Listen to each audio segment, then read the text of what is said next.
Well, I don't know who that other guy is, but I'm the one that actually lives here. You know what Jack's got with me? Hey, you should leave your owner like that. Heel.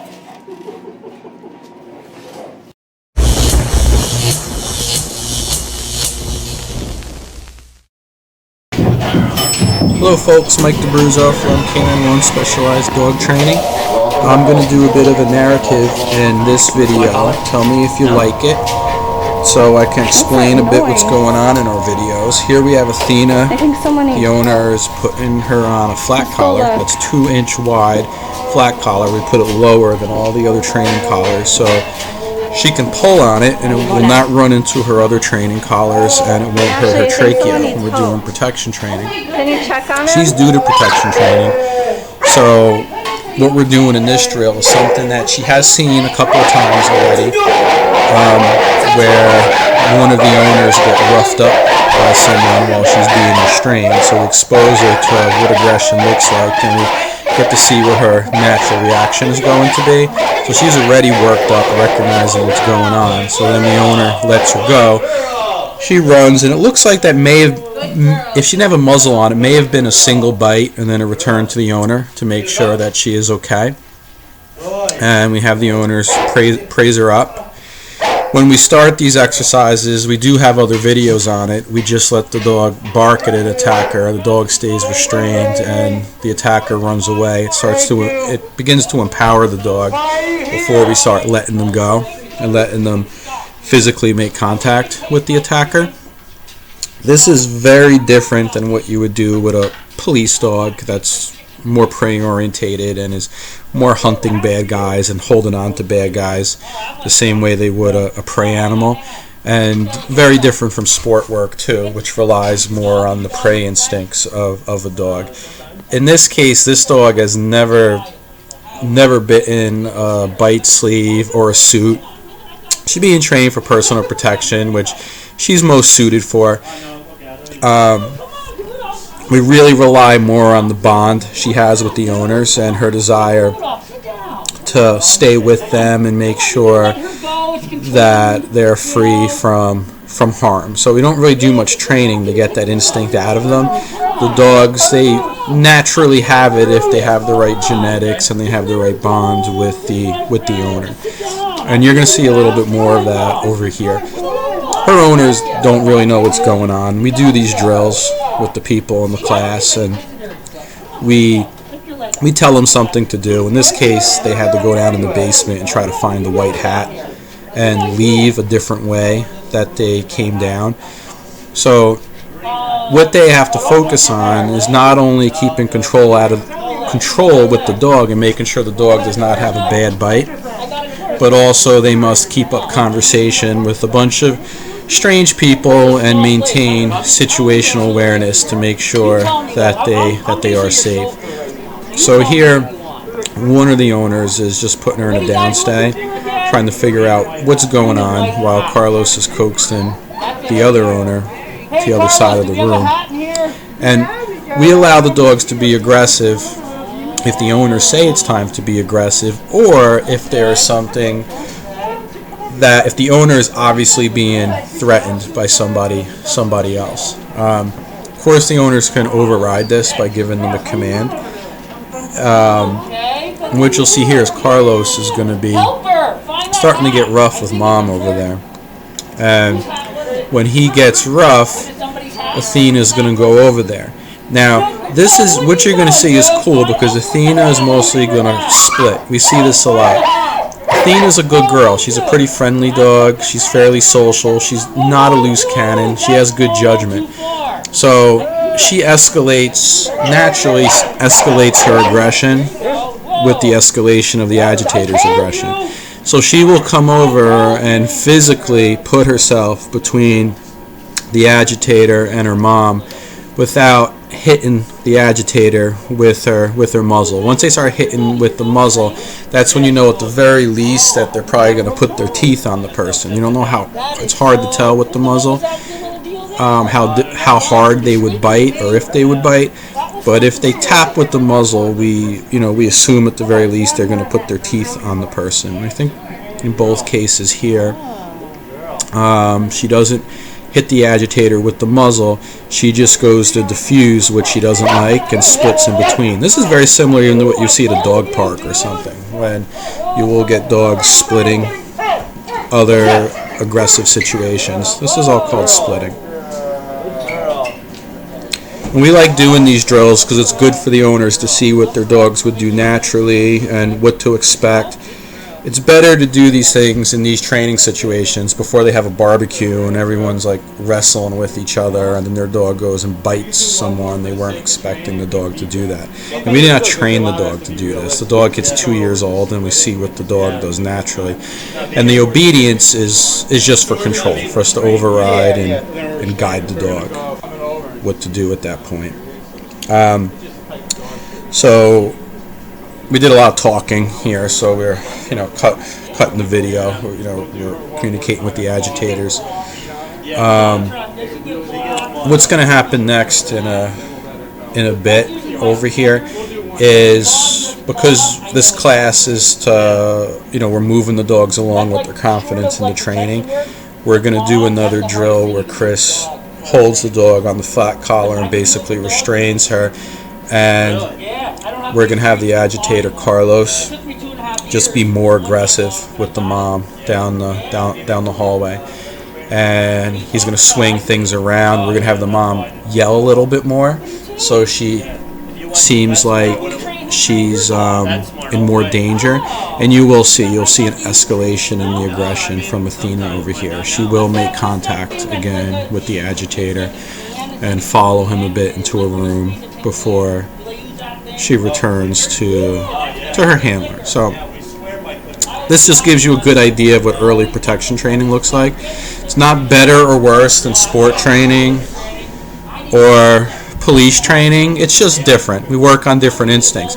Now, something to remember is what the goals of these dogs are. The goals of these dogs are, they're defensive purposes when we train in these classes. We're not training people to be vigilantes or anything. It's just to create distance between an attacker and the person so the person can get away. So sometimes the dog will just keep someone at bay. If a dog bites someone multiple times to hurt the person, to discourage someone to keep their distance, and the owner can get away and then call their dog, the dog has done their job. Even if someone's swinging a weapon at a dog, the dog does not need to be engaged. They just back up and keep the person from being able to get at the owner. If the agitator turns their back on the dog, they'll get flanked and bitten by the dog. They're very, very smart dogs when you work with their natural instincts. So here, I think she makes contact with them, make sure mom is okay, and then listens to dad. They give her lots of love, and you can see the dogs actually love this.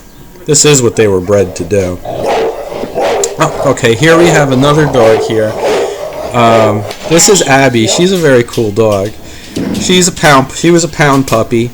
Her mother looked like a border collie with Rottweiler markings, and they didn't meet the father. They did a genetic test, and the genetic test said Rottweiler, Border Collie, and Pit Bull in there. So that's probably the mix that she has. So she goes in the elevator here. Again, she's never been in the elevator over here. The owner doesn't know what to expect in these drills. We have Joseph Kelly, trainer from Ireland, who's now in New Jersey, who came for a visit. He's the creep who's in the elevator.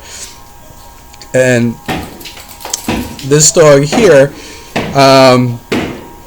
has been doing the protection training actually a little bit long. She's an older dog. She's like 6 years old.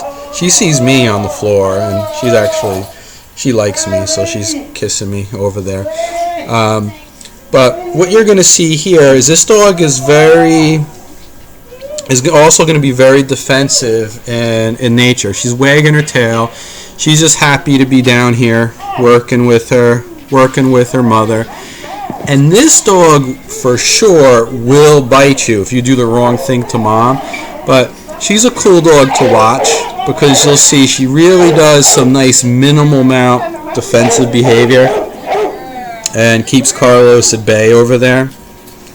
And the more he escalates, she would just come harder into him. She's a very, very cool dog, and a good example that you don't really need spend lots and lots of money on even like a low-level personal protection dog. She for sure does her job. If the genetics are there and the dog shows the instincts, they can do good at it. And this dog also does things like scent detection. I'll tell you, she'll put a lot of even police dogs to shame with her scenting ability. I mean, this building's 130,000 square feet. I swear, we give her a section of the building, she always finds what she's looking for. Very, very cool dog. Here, there goes the white hat we were telling people to look for. Mom goes in the dark room here. Joe comes in and grabs her from the back. You can't see what's going on, but Mom gives Abby her command, so she could protect naturally, or Mom could give her a command. She did hit Joe in here. You just can't see it in the dark.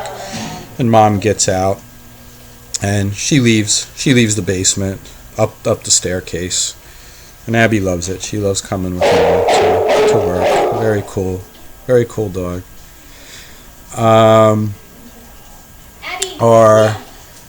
Our next dog we're going to show you, to show a good contrast, is a working line German Shepherd named Xena.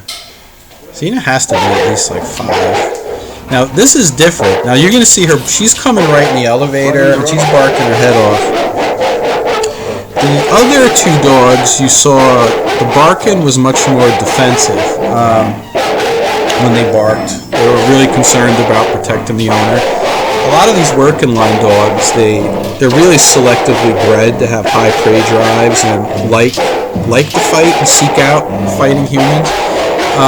So a lot of this barking you see is barrier frustration. She knows why she's here. She comes here about once a month to practice with Dad, and she knows what it means when she enters the building. And a lot of these working line dogs, or especially sport line dogs, they're selectively bred to have a lot of barrier frustration. Oh, here in the dark, you're not going to be able to see it. We surprised Xena over here. Agitator Sean is giving a really good fight and keep coming into her. And she's much more pronounced with her fight drive, and she'll just keep coming in the more you stick it to her. She really likes it, and eventually Sean backs down over here. But getting back to barrier frustration, this is the instinct they use when you watch shuts in and other sports. The bark and holds, like where they're barking their head off when they're waiting to bite. It's very easy to get dogs with strong barrier frustration to bark when they want to bite. So they use the instinct a lot in sport work, and even in police work when the dog finds something or they're doing a room search and someone's behind a door. It makes it so they bark very, very easily, so you know where the dog is at, you know what's going on. So she's going to be barking almost this whole drill. And instead of fighting Mother Nature and try to make her shut up, since it's not a problem in everyday life when the dog doesn't know she's in this situation which she loves, we don't make a big deal out of it. We let her bark, and she's happy. So she's really just waiting for her chance to be able to bite someone or to fight someone. She has the muzzle on, so she's not going to be able to do much biting, but she actually likes the combat. And these are the kind of dogs that do good in police work, where they'll go into a room, into a building by themselves to seek out someone to fight if they know that they're allowed. Genetics play a big part in things. So you see your handler over here will walk her around. Same thing, all he knows is he's supposed to find the white hat and leave the basement a different way than he came in. None of these clients have been in this basement area. So they have a lot to deal with. We have a lot of 1, 2, 3, 4. We have like 5 at least agitators down there. He doesn't know who's going to attack him, who's going to be annoying. He has to make sure his dog doesn't get a bad bite and still maintain control over his dog, find the hat, and get out of there. All right, so that's what he's basically doing. Now you see some people have questions about the remote training collars. They're becoming more popular. All of our clients have them. and that is the most visible part of the training because you can't miss it when they're holding the controller. Remember, the remote trainer is meant for off-leash training, so you do have a way to communicate with the dog or to give a correction when the dog is off-leash. It's a small part of the whole training process, and by correction we mean to fix. It doesn't mean to torture or correct the dog hard, make the dog cry. Everything's relative. These things have 127 levels. There he goes. She was waiting for a chance for her dad to get attacked, and she knows when he gets attacked, she's allowed to fight. That's what she wants to do. Carlos comes over, attacks too. The average client we have, we don't even let them deal with the remote collar for months. I would say the average one that comes to the classes, they're coming for at least like 3 months before they hand over me. If they don't have leadership with their dog, if they're calling their dogs like fur babies and stuff like that, and just babying the dogs, there's no way they're probably ever going to get a remote training collar because they're not going to have the right leadership, and then we don't want the dog using the remote collar as a crutch. They also better know how to praise their dog and have good command structure and communicate with the dog. The presentation we want is we want the dog to be having fun with the owner. And when that's the case, the remote actually helps. Xena, heel. Oh, some good girl. Just a